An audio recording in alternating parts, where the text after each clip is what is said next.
A9 TV సాధారణ ఎన్నికల నామినేషన్ల పర్వంలో భాగంగా ప్రకాశం జిల్లా ఒంగోలులోని విద్యార్థి జేఏసీ నాయకుడు రాయపాటి జగదీష్ స్వతంత్ర అభ్యర్థిగా ఒంగోలు పార్లమెంటుకు నామినేషన్ దాఖలు చేశారు. ఈ సందర్భంగా రాయపాటి జగదీష్ శర్మ కాలేజీ వద్ద నుంచి శివాలయం, కొత్తపట్నం బస్టాండ్ వైపు నుంచి కలెక్టర్ కార్యాలయం వరకు ర్యాలీ నిర్వహించారు. ఈ సందర్భంగా ఆయన అభిమానులు, విద్యార్థులు భారీగా పాల్గొన్నారు.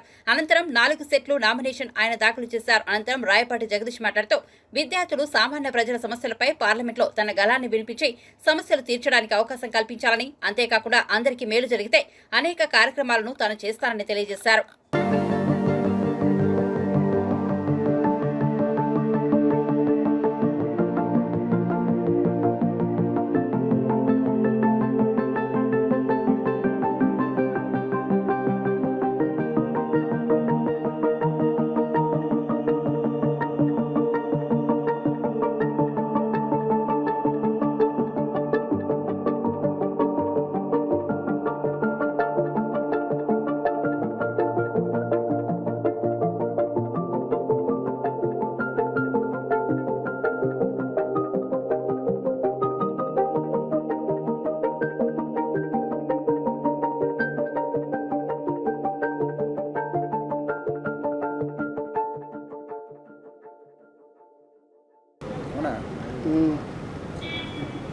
ఈరోజు ఆంధ్రప్రదేశ్ విద్యార్థి జేఏసీ 12 విశ్వవిద్యాలయాల నాయకులు ఎన్నుకొని స్వతంత్ర అభ్యర్థిగా రాయపాటి జగదీష్ పోటీ చేయాలని చెప్పి యూనివర్సిటీలను ఎన్నుకోవడంతో ఒంగోలు పార్లమెంట్ అభ్యర్థిగా పోటీ చేయడం జరిగింది.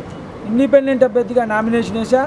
ఎందుకంటే విద్యార్థి యువత స్వచ్ఛందంగా ర్యాలీలో పాల్గొని మరి ఈరోజు ప్రకాశం జిల్లా అభివృద్ధి మీద దృష్టి పెట్టాల్సిన బాధ్యత ఉంది, రాష్ట్ర అభివృద్ధి మీద దృష్టి పెట్టాల్సిన బాధ్యత ఉంది. కాబట్టి ప్రజలు ఒకసారి ఆలోచించాలి. 40 ఏళ్ళ నుంచి ఎద్దులు కుమ్ముకుంటానే ఉన్నాయి, ఎవరు రాలేదంటున్నారు కదా.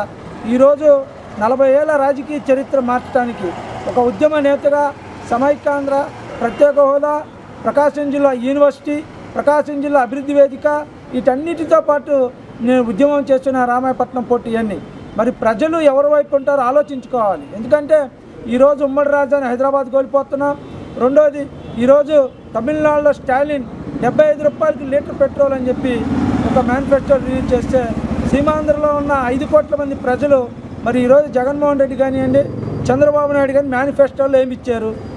ప్రజల్ని సోమరిపోతులు చేసే విధంగా ఉన్నారు తప్ప ప్రజలకు మేలు చేసే విధంగా లేరు. కాబట్టి నేను పోటీ చేస్తా. ఖచ్చితంగా ప్రకాశం జిల్లా ప్రజలు ఆదరించాలి.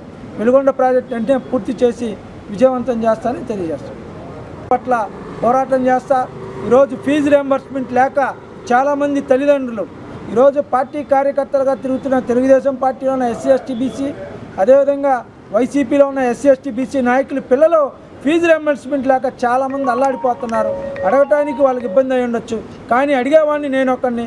దయచేసి ఎమ్మెల్యే ఓటు ఎవరికైనా వేయండి, MP ఓటు మాత్రం నాకు వేయాలని చెప్పి. ఎందుకంటే ప్రకాశం జిల్లా కోసం 15 సంవత్సరాల నుంచి పోరాటం చేసుకుంటూ కేసులు పెట్టించుకుంటున్న ఈరోజు ప్రకాశం జిల్లా వాణి పార్లమెంట్లో వినిపించాలంటే ఖచ్చితంగా ప్రజలు మొత్తం కూడా ఏకమవ్వాలి. ఉద్యోగ సంఘాలు ఖచ్చితంగా ఈరోజు ఉద్యోగ సమస్యల మీద నేను మద్దతు ఇచ్చి బంధులు కూడా చేశా. ఉద్యోగస్తులు కూడా నా వైపే ఉండాలి. ఎందుకంటే ఏ పార్టీ అధికారంలోకి వచ్చిన మీ సమస్యలు తీరవు కాబట్టి స్వతంత్ర అభ్యర్థిగా చొక్కా పట్టుకొని అడగలిగిన దమ్మున్నాడు కాబట్టి నాకు ఉద్యోగస్తులు కూడా అందరూ మద్దతు ఇవ్వాలని చెప్పి కాంట్రాక్ట్, అవుట్సోర్సింగ్ ఎంప్లాయీస్, సచివాలయం ఎంప్లాయీస్, వాలంటీర్లు అందరూ కూడా పిలిపిస్తున్నాం.